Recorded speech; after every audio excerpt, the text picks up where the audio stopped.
Quando Jesus disse àquela jovem mulher da cidade de Siquém, em Samaria, conforme a gente lê no Evangelho de João, no capítulo 4, que o lugar de se adorar transcendia agora a qualquer geografia, de qualquer natureza.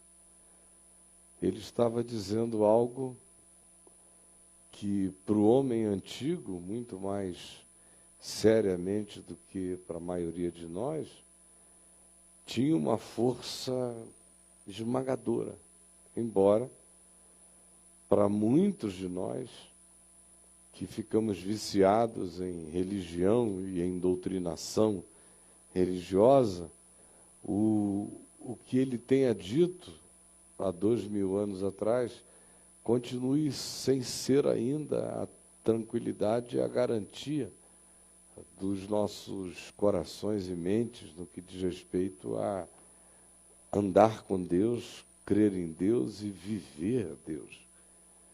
Ele disse, perguntado pela mulher: Senhor, os nossos pais dizem que o lugar aonde a gente deve adorar é aqui nesta montanha, no Monte Gerizim, bem na frente de Siquém, que era um monte designado por Moisés no Velho Testamento para ser o lugar das bênçãos.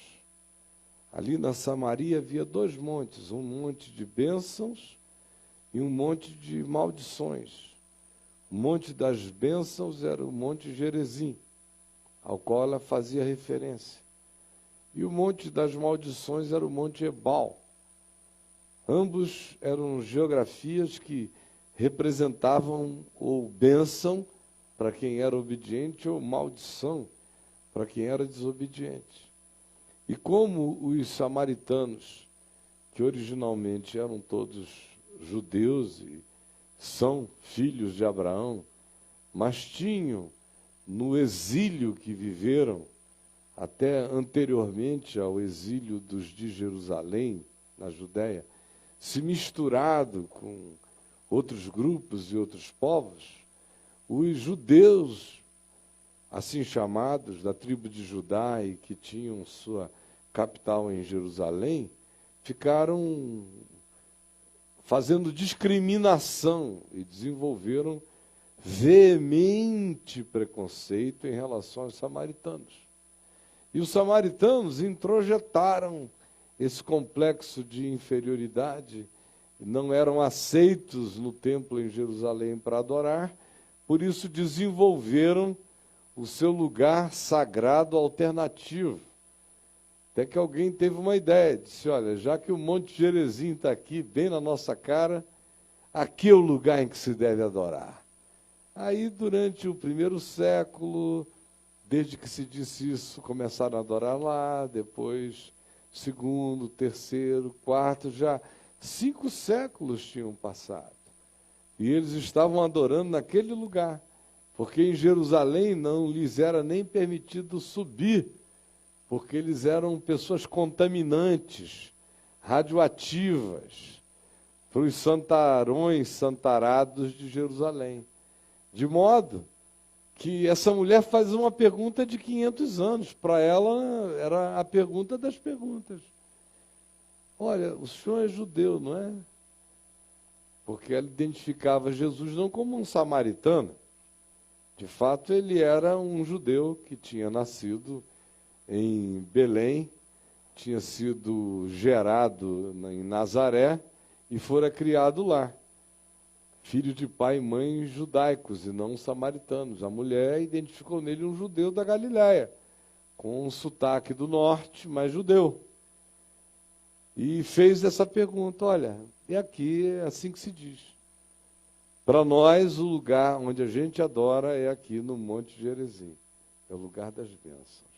Mas vocês, os judeus, dizem que o lugar certo, com CEP e tudo, de adoração de Deus, o lugar que Deus reconhece mesmo, é o Monte de Sião, em Jerusalém, e a edificação do templo. Primeiro Salomão fez, destruíram, mas foi reerguido nos dias de Esdras e Neemias pequenininho, mas Herodes o Grande foi lá e o fez ficar enorme, glorioso e grandioso, no mesmo lugar, naquela plataforma erguida por Salomão. Lá é o lugar que vocês dizem que se deve adorar, porque Deus mora naquela casa. É a casa de Deus, o lugar onde Deus mora. Deus mora. E vós, perguntou ela, que dizeis? O que tu me dizes? É lá ou é aqui?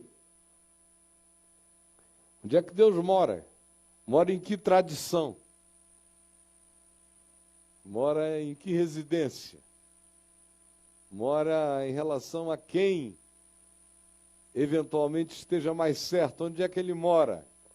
Onde é o lugar que ele disse é aqui que eu moro? Onde a gente o acha com certeza? É em Jerusalém esse lugar ou é aqui, no Monte Gerizim? E Jesus disse, mulher, vem a hora, vem a hora.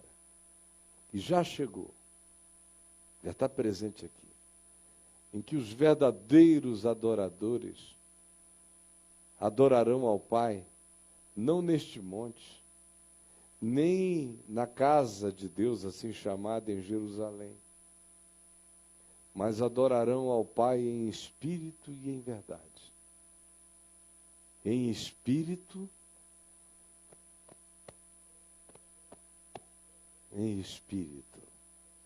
em consciência, não numa geografia, nem num ambiente definido por qualquer manifestação terrena ou contingenciada. Ao contrário, é em vocês. É em espírito e é em verdade, é com toda a sinceridade, toda a transparência de ser, porque são esses os que Deus procura, esses os que o Pai, ele diz, esses são os que o Pai procura para seus adoradores.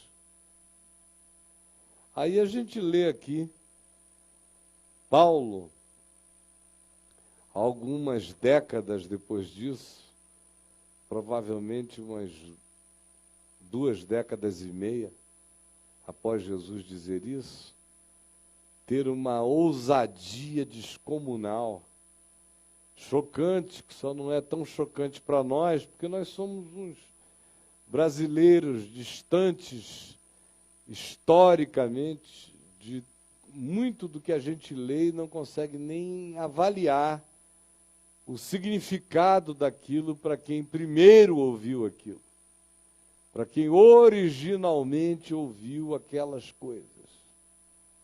E olhe só, está em 2 Coríntios, se você puder ler comigo, leia aí, 2 Coríntios no capítulo 3, obrigado. 2 Coríntios, capítulo 3. Vamos ler. A gente pode começar, inclusive, em 2 Coríntios, no capítulo 2, no verso 14, que diz, graças, porém, a Deus, apesar das nossas inseguranças, ele diz, no verso 13, da falta de tranquilidade, muitas vezes até no espírito, graças a Deus que a ação de Deus não está circunscrita à nossa relatividade, porque Ele sempre nos conduz em triunfo, e por meio de nós manifesta em todo lugar onde a gente seja, onde a gente esteja, onde a gente vá, em todo lugar. Olha a diferença do... É neste monte ou é em Jerusalém? Jesus disse, é em todo lugar. E Paulo repete, em todo lugar, ele manifesta a fragrância do seu conhecimento, naqueles que o discerniram em espírito e em verdade. Porque nós somos para com Deus o bom perfume de Cristo, tanto nos que são salvos como nos que se perdem. Para com estes, os que se perdem, os que fecham o coração deliberadamente contra o Evangelho, depois a gente vai ver quem são esses que deliberadamente fazem isso. São religiosos, moralistas, fechados, pedrados. Tanto nesses, nosso perfume é sentido como um cheiro, uma fragrância, que provoca neles a sensação de morte, porque é o cheiro deles mesmos, da morte, que os incomoda, não que nós cheiremos a morte, é que o nosso cheiro de vida contrasta com o cheiro de morte que carregam na alma. Para com outros, para com os que creem, para com os que acolhem a palavra, nós somos aroma de vida para a vida. E nenhum de nós é suficiente para estas coisas. Somos? Claro que não. Porque nós não vivemos como tantos outros, mercadejando nem vendendo a palavra de Deus. Antes, em Cristo, vivemos, falamos na presença de Deus com sinceridade, em espírito e em verdade.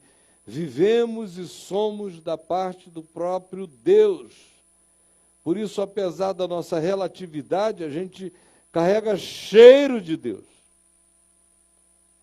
Aí ele dialoga com os de Corinto, que estavam lendo a carta, já antecipa-se a perguntas que lá poderiam surgir, e diz: vocês já estão falando que, porventura, eu estou fazendo super recomendações a meu próprio respeito. Mas não, se vocês quiserem, vocês são a minha carta viva, escrita, está escrita em vocês. O imprimato do significado do que eu estou dizendo foi impresso em vocês pelo Evangelho. Não há por que nenhum de vocês ter dúvida a respeito disto.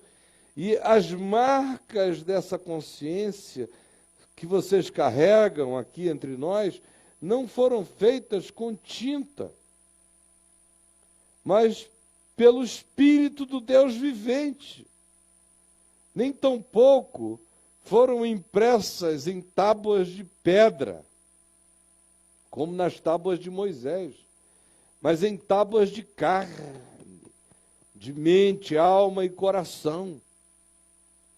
E é por intermédio de Cristo que nós, que somos dele, temos tal confiança em Deus, que ele escreveu e inscreveu a palavra dele em nós.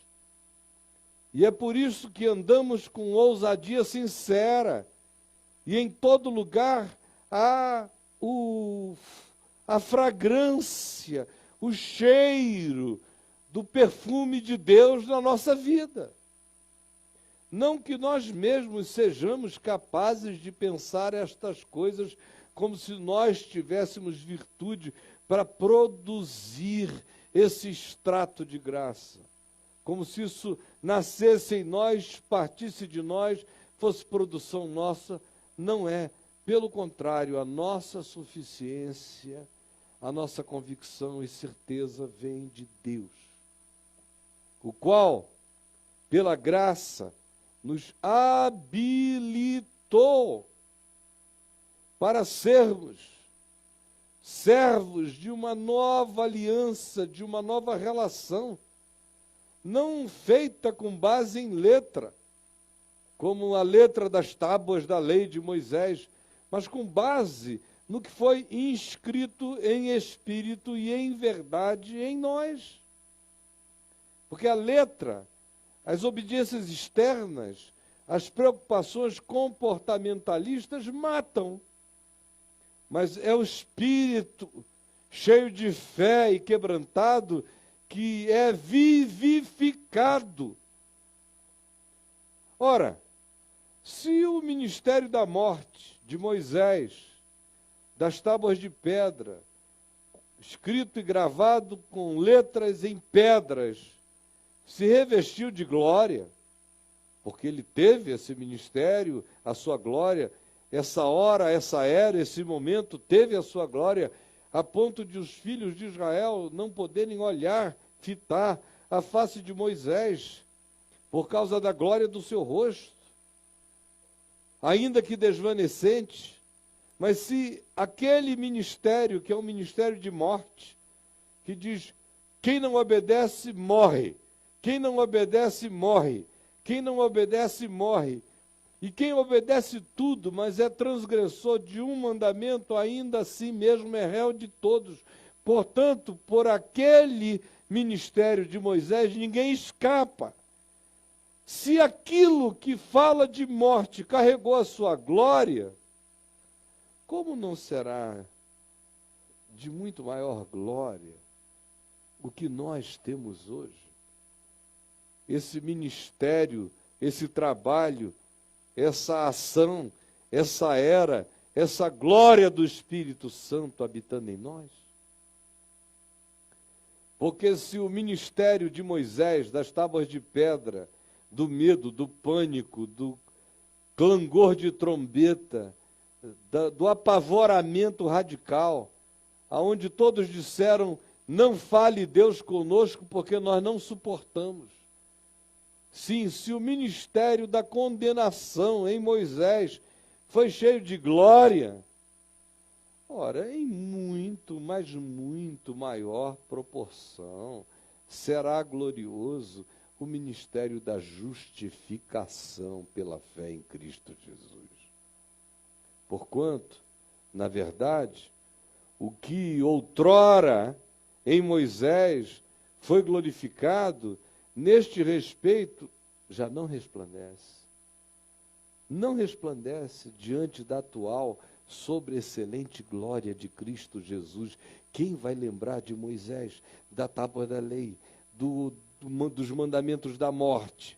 Embora haja pessoas entre nós trocando o ministério da glória do Espírito Santo pelo ministério da condenação da lei em Moisés. Porque se o que se desvanecia, que era a lei de Moisés, e Moisés mesmo, teve a sua glória, muito mais glória tem o que é permanente. Aquilo acerca do que se disse, vem a hora e já chegou. Vem a hora e já chegou. Em que os que adoram ao Pai o adoram em espírito e em verdade. Não é neste monte, não é em Jerusalém, não é baseado em geografia, nem em concreções humanas, nem em sacralizações humanas. Tudo isso passou. Nós estamos diante de uma glória maior. Tendo, pois, tal esperança, servimos-nos de muita ousadia no falar, diz Paulo.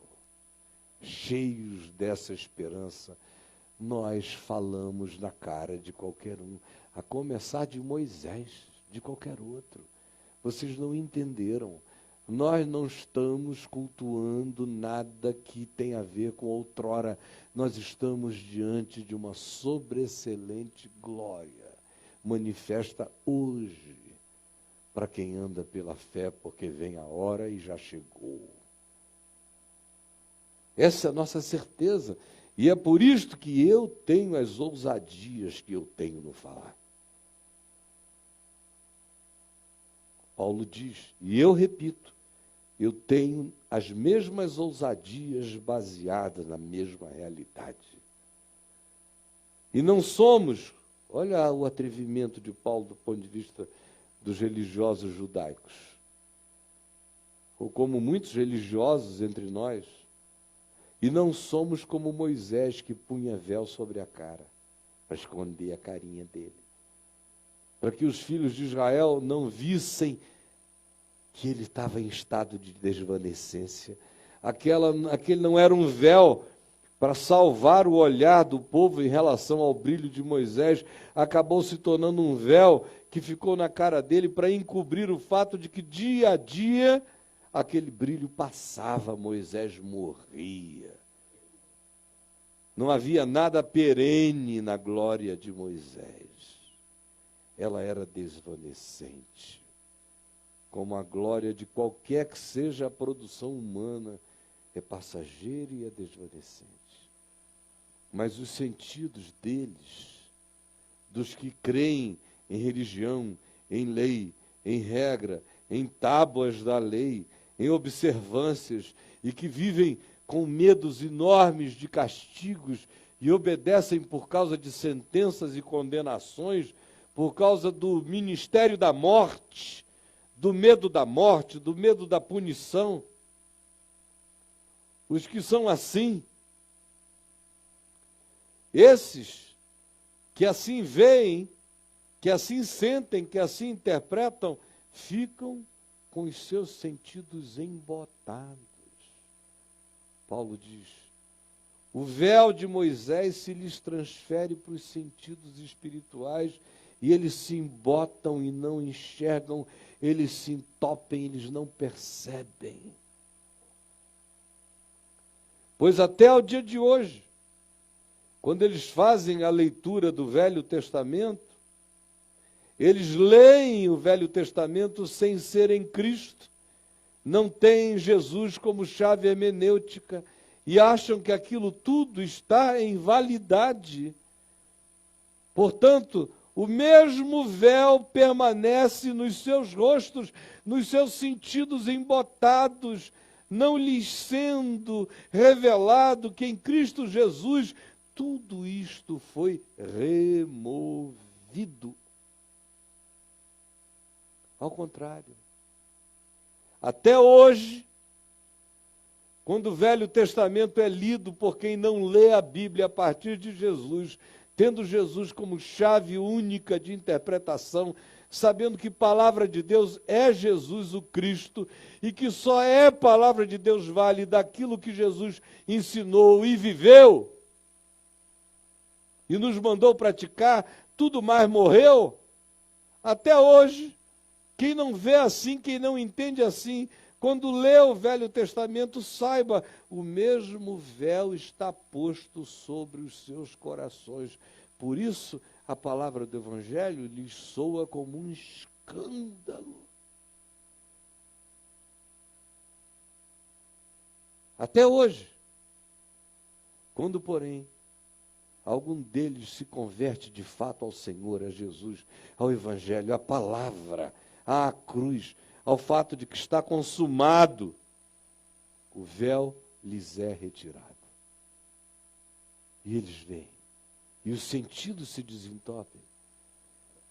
E o Espírito Santo lhes traz a certeza de que eles têm total liberdade para andarem com Deus, para se aproximarem de Deus, para se trazerem íntegros em espírito e em verdade, sinceramente diante de Deus, sem nenhuma forma de dissimulação, como Paulo já tinha dito antes, com sinceridade e da parte do próprio Deus. Ora, e todos nós, os que assim cremos, que deixamos de lado Moisés com suas tábuas, a salvação pela lei, ou as crenças de que a palavra de Deus reside entre uma capa e outra capa do livro chamado Bíblia, e queremos fazer uma conciliação absoluta de tudo.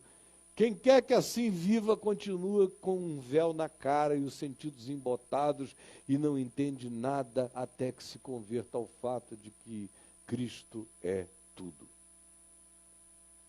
E que nele tudo está consumado. E que ele, ressuscitado de entre os mortos, mostrou aos seus discípulos tudo o que a seu respeito constava na lei de Moisés, nos salmos e nos profetas, mas mostrou-lhes apenas o que a seu respeito constava, porque o que não é a seu respeito, morreu. E se não morrer, vira um véu de incapacidade de entendimento dos nossos sentidos e nas nossas percepções. E nos tira a liberdade de ser, e nos arranca a sinceridade de ser. Mas os que creem não temem e se apresentam diante de Deus com total liberdade, em espírito e em verdade, sem nenhum véu de insinceridade, mas com a cara de fora. Eu sou um flagrante diante do meu Pai. Eu me aproximo dele com essa convicção, com esse acolhimento, com essa certeza de que nele eu estou já incluído e que não há nenhuma condenação para os que estão em Cristo Jesus, o nosso Senhor. E todos nós, com o rosto desvendado, sem venda, sem véu, sem nada se interpondo entre nós e o nosso próximo, sem nada se interpondo entre nós e o nosso Pai, nós nos aproximamos dele, com o rosto descoberto, contemplando hoje a face de Deus como por espelho, porque ainda não a vemos diretamente, mas nós temos o reflexo da imagem de Deus, do sentido de Deus, porque Jesus é a expressão exata do ser de Deus, e foi Ele quem disse: quem me vê a mim, vê ao Pai. Mas ainda que como por espelho, nós contemplamos, eu contemplo agora a glória do Senhor todos os dias. Eu vejo a glória do Senhor. A glória do Senhor é Cristo. A glória do Senhor é quem eu serei conforme Cristo. Eu vejo a minha glória. Vejo a minha glória na terra, aqui hoje. Cada dia que eu me torne mais parecido com Jesus, um pouquinho mais glorioso eu me torne. Cada dia que o entendimento dele me possua, mais glorioso eu me torno. Cada dia em que a obediência a ele se torne para mim mais simples, leve e desembaraçada, mais a glória dele em mim se manifesta. Quanto dia e cada dia que mais singelo e simplesmente eu tão somente ame, mais a glória dele em mim se manifesta. De dia em dia, de glória em glória, eu vejo o reflexo de quem eu serei ainda na terra. Eu estou caminhando para me tornar um velhinho parecidinho com Jesus. Todos os dias eu quero um pouco mais. E vai chegar aquele dia em que nós nos encontraremos para além do aqui e do agora, e vocês vão olhar para mim e vocês vão dizer: Caio, você ficou igualzinho ao ressuscitado. Glorioso e lindo. Porque o meu destino é ficar a cara de Deus em Cristo Jesus, o meu Senhor. E começa aqui, de dia em dia, sem dissimulação, sem tapeação, sem engano, sem mentira, olhando para Ele, para Jesus, conforme o Evangelho, conforme a palavra, e o mandamento dele, que é: amai-vos uns aos outros como eu vos amei. Vendo como ele aplica a sua palavra, a sua boa nova, a todos os encontros humanos, e com ele aprendendo, eu sou transformado de glória em glória na sua própria imagem. E vou sendo alterado de dentro para fora por ele, sem dissimulação, cada vez mais explícito, cada vez mais franco, cada vez mais eu mesmo, cada vez mais ele em mim. Pelo que, tendo em nós este poder, segundo a misericórdia que nos foi feita, portanto, não desfalecemos, nem voltamos atrás. Pelo contrário, rejeitamos as coisas que por vergonhosas se ocultam. A gente já não tem mais a ver com nada aquilo que tem que se fazer escondidissimamente, contra tudo e contra todos. Isso passou, a gente agora é gente da luz, da cara para fora, do rosto desvendado, sem véu na face, sendo transformados cada dia um pouco mais pela contemplação de quem é Jesus e que a nossa vocação é tornarmos-nos semelhantes a Ele. Sabendo disso, não desfalecemos, pelo contrário, rejeitamos essas coisas vergonhosas que se ocultam e não andamos em astúcia, nem em dissimulação, nem adulterando a palavra de Deus em nosso favor ou contra os outros. Antes, pelo contrário, buscamos andar na presença de Deus e na presença de todo homem com a melhor consciência, manifestando a verdade, porque Deus é Espírito e importa que os seus adoradores o adorem em espírito e em verdade. Mas se este Evangelho, o nosso Evangelho, como diz Paulo, o único, ainda está encoberto, não é para nós que ele está encoberto. E eu espero que para nenhum de vocês aqui ele esteja encoberto. Se ele está encoberto, ele só está encoberto para aqueles que se perdem, para aqueles que não querem se abrir para o fato de que eu não sou suficiente para nada, não existe nenhuma suficiência em mim para patrocinar nada, toda a minha suficiência vem de Deus, vem de graça, vem como favor imerecido, eu só acolho, recebo pela fé e ando nela com temor, tremor e sinceridade diante de Deus, sem dissimulação. Mas esses, para quem o Evangelho, por exemplo, isso mesmo que eu estou pregando aqui, que para vocês não é um escândalo, para alguns outros é um choque, é escandaloso. O Caio está dizendo que Moisés morreu com a sua lei, a lei de Moisés morreu com Moisés, porque se alguém está em Cristo é nova criatura, e o fim da lei é Cristo para a justiça de todo aquele que crê. Que escândalo! Quem quer que assim não enxergue, é porque o Deus deste século cegou o entendimento dos que não creem que está consumado, que está tudo feito, que o escrito de dívida que constava contra nós, cheios de ordenanças que nos eram prejudiciais, foi rasgado e encravado na cruz. Mas quando a gente não crê assim, o príncipe, o Deus deste século, o diabo, cega o nosso entendimento para impedir que resplandeça na nossa consciência a luz do Evangelho da glória de Cristo, o qual é a perfeita imagem de Deus e é o desafio para que eu ande e me torne naquele sentido. E o assimile e o absorva. E vai me tornando dia a dia aqui na terra parecido com Ele até aquele dia em que eu serei como Ele é, absolutamente. Porque não nos pregamos a nós mesmos, nem estamos nos oferecendo como referência para nada. Nós só estamos dizendo é que essa graça tem se cumprido na nossa vida pela fé. Esta graça tem se cumprido na nossa vida pela fé.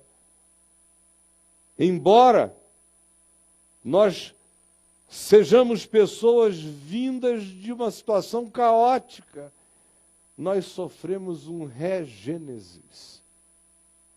Estávamos sem forma e vazios, mas a palavra do Espírito, a palavra do Evangelho nos atingiu. Porque Deus que disse, de trevas resplandecerá a luz, ou haja luz, lá no início, foi Ele mesmo hoje, e agora e aqui, que resplandeceu em nossos corações, para a iluminação desse conhecimento de Deus. Dia a dia eu conheço mais a Deus, olhando a face de Cristo, os modos de Jesus, os caminhos de Jesus, os princípios de Jesus, o Espírito de Jesus, o modo de ser de Jesus. E contemplando isso, eu vou sendo transformado de glória em glória e vou ficando a cara de um filho de Deus. E é aí que eu queria chegar. Isso é só a leitura.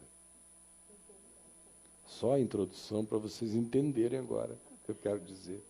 Prestem atenção. Temos, porém, senão ninguém entender nada. Tem um contexto.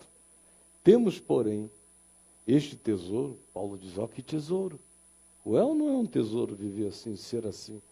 Ter essa convicção, carregar esse entendimento. É maravilhoso, eu não troco isso por nada. O que vale mais do que isso? O que importa mais do que ser assim? Ter essa consciência. Viver com esse alvo sublime no coração, no ser. Ter essa ousadia. Meter a cara para dentro da cara de Deus. Com sinceridade. Sem esconder nada. E à medida em que eu olho livremente, sabendo que eu já estou acolhido e incluído, eu vou sendo transformado, transformado, transformado. Quanto menos medo da verdade, mais cara, limpa, livre, sincera diante de Deus, vendo que em Cristo Jesus eu sei como Deus é e como eu devo ser. Quanto mais eu vivo assim, mais eu sou transformado de glória em glória. E é um tesouro. É um tesouro. Como disse Jesus, em verdade eu vos digo que muitos reis e príncipes quiseram ver o que vedes e não viram, e ouvir o que ouvis e não ouviram. E concluiu dizendo, graças, porém, a ti, ó Pai, Senhor dos céus e da terra, porque ocultaste estas coisas a sábios e entendidos, e as revelaste a pequeninos, sim, ó Pai, porque assim foi do teu agrado. É um tesouro muito doido. Faz uma diferença brutal. Viver assim é diferente de viver sem ser assim. Morrer assim é totalmente diferente de morrer sem ser assim. Ser gente assim é totalmente diferente de tentar ser gente sem ser assim. É um tesouro ser assim. Ter encontrado isto é um tesouro. Como Paulo diz, é um tesouro em vasos de barro. Porque eu sou um vaso de barro. Sou frágil, sou quebrável, sou relativo. Mas Deus é louco. Ele é louco. De botar esse tesouro todo num vaso de barro. Se o vaso tivesse que ser adequado ao tesouro, em mim não ia ser posto nada. Só ia ter vaso, e olhe lá, vazio. Nem vaso. Ia ter a terra sem forma e vazia antes. Porque foi Deus quem disse, Paulo diz, ele nos leva lá para o Gênesis, para aquele tempo do caos, e diz, a gente era assim, mas o mesmo Deus que disse, haja luz e houve luz, é aquele que disse, haja luz na tua vida. E você resplandeceu no seu coração para a iluminação do conhecimento de Deus na face de Cristo. Isso é um tesouro. Tendo, porém, este tesouro em vasos de barro, assim é para que a excelência do poder seja de Deus e não de nós. Eu aqui entro com o vaso de barro. E olha que até o vaso não fui eu que o constituiu. Foi a misericórdia de Deus que o vem moldando. Eu entro com o vaso. Barro. E ele bota o tesouro. Que tesouro num vaso tão inadequado para que a excelência do poder, a excelência, seja de Deus e não de nós. É de Deus. É lindo. Lindo é Deus em mim, lindo é Deus em ti. Lindo é o Evangelho num ser humano vivendo com sinceridade simples. É lindo. É maravilhoso. É deslumbrante.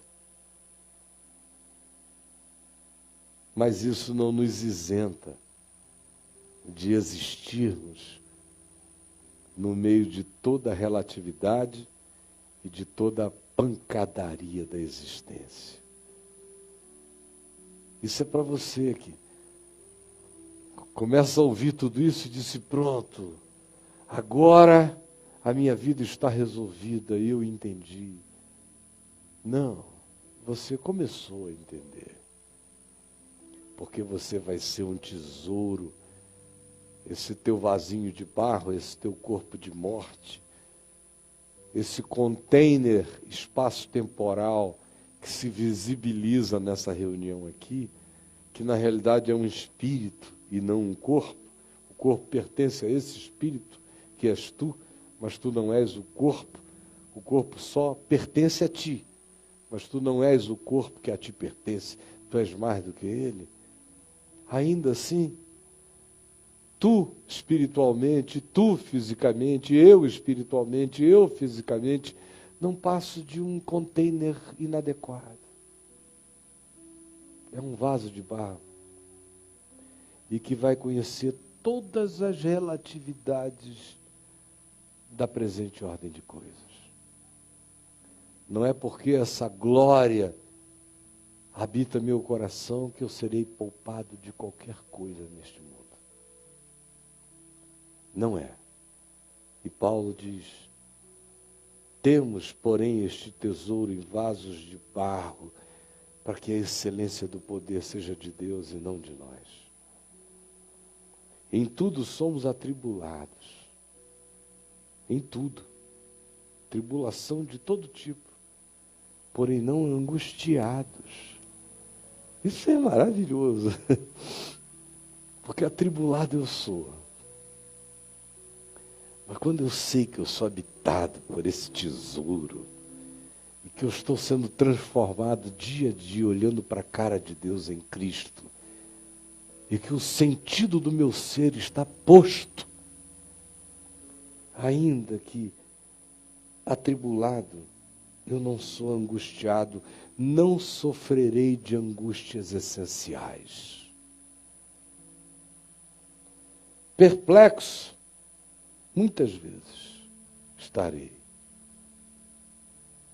mas não desanimado. Às vezes chocado, mas não desistirei. Perseguido, muitas vezes. Perseguição maior, menor, dentro de casa, fora de casa, em qualquer lugar, perseguido. Compreendido, não compreendido. Faz parte, porém nunca desamparado. Ainda que meu pai e minha mãe me desamparem, o Senhor me acolherá. Nunca desamparado. Abatido, muitas vezes, porém não destruído. Quantas vezes eu já estive abatido, mas olha eu aqui, eu não fui destruído, e nem serei, e caminharei, e nada me destruirá, em nome de Jesus. Levando sempre no corpo o morrer de Jesus, as fraquezas de Jesus, para que também a sua vida se manifeste no meu corpo, na minha existência. Entre o berço e a sepultura eu seja uma manifestação do poder de Jesus, vivo em mim, apesar de todas as relatividades. Porque nós que vivemos, somos sempre entregues a alguma forma de morte, de relatividade, de tribulação, de perplexidade, de perseguição, de abatimento. Porém, não angustiados, não desanimados, não destruídos, não desamparados. levando sempre no corpo o morrer de Jesus, para que também a sua vida se manifeste na nossa experiência mortal. De modo que para nós é assim que a experiência desse morrer cotidiano vai operando em nós vida todo dia. E eu creio em tudo que eu estou dizendo a vocês. Por isso é que eu estou pregando aqui na frente, dando esse testemunho, juntamente com Paulo, dizendo: é assim que a vida no Evangelho acontece. E há um poder de Deus, o mesmo poder que ressuscitou a Jesus, também nos levantará, nos apresentará, e é o mesmo poder que nos mantém hoje, no meio de tudo e de todas as coisas, em estado de caminharmos em triunfo, sempre manifestando em todo lugar o bom perfume de Cristo Jesus, sabendo nós isso, que todas as coisas existem por amor de nós, para que a graça, multiplicando-se, torne abundantes em nós o espírito de gratidão, e por meio de nós afete a muitos e produza muita gratidão aonde quer que a gente esteja, aonde quer que a gente passe. Por isto, nós não desanimamos. Porque eu sei disso tudo, eu não desanimo. Porque eu sei disso tudo, eu não desanimo. Você pode repetir isso comigo? Porque eu sei disto tudo, eu não desanimo. Repita mais uma vez. Porque eu sei disto tudo, eu não desanimo. Por isso não desanimamos. Pelo contrário, mesmo que o nosso homem exterior, este homem que vocês veem aqui, olhem para mim, ó, esse homenzinho aqui, se corrompa, adoeça, enfraqueça, se debilite, se corrompa, contudo, o nosso homem interior, esse homem espiritual, esse que adora a Deus em espírito e em verdade, se renova de dia em dia, se renova de dia em dia. Repita isso comigo, por isso não desanimamos. Repita. Pelo contrário, mesmo que o nosso homem exterior se corrompa, contudo, o nosso homem interior se renova de dia em dia. Porque a nossa leve e momentânea tribulação produz para nós eterno peso de glória acima de toda comparação. Não atentando nós, por isso, nas coisas imediatas que se veem, e sim, pela fé, olhando nas coisas que se não veem, porque as coisas que se veem são temporais, e graças a Deus passam logo, mas as que se não veem são eternas. Esse é o tesouro que habita essa porcariazinha aqui. Você me vira andando ali e diz: lá vai aquele cara que acredita, que crê naquilo ali. É doido, mas ele crê. Ele crê naquilo ali. Tem esse tesouro habitando esse ser que carrega isso tudo num vaso de barro. Mas ele está habitado por uma glória interminável e crescente, e que vence tribulação, passa e não se angustia, perseguição e não se desalenta, prova as relatividades e não se rende, ao contrário, se renova de dia em dia, na convicção de que será olhando sinceramente para a face de Cristo, que eu serei transformado, assim como estou sendo, de dia em dia na imagem do Senhor, até que aqui, nesse mundo, eu cresça para ficar cada dia mais parecido com Ele, até aquele dia em que eu serei totalmente como Ele. Esta é a glória, esse é o tesouro, ser habitado por essa convicção e andar e provar todo dia essa transformação, embora esse poder habite a relatividade desse serzinho de barro. Mas a excelência do poder de Deus vai se completando todo dia na minha vida e quer se completar na sua. Essa é a nossa riqueza. Qual é a riqueza que você pensa que é sua? É essa. Abrace-a e viva com intensidade. E ande, saia para a rua, para as suas atividades todas, para encarar tudo que vier sabendo, eu sou um vasinho de barro habitado por um tesouro de glória. Por isso não desanimamos, nunca, em tempo algum, mas vamos sendo transformados de glória em glória. Vamos melhorando e ficando dia a dia mais a cara de Jesus na face do coração. Vamos ficar em pé.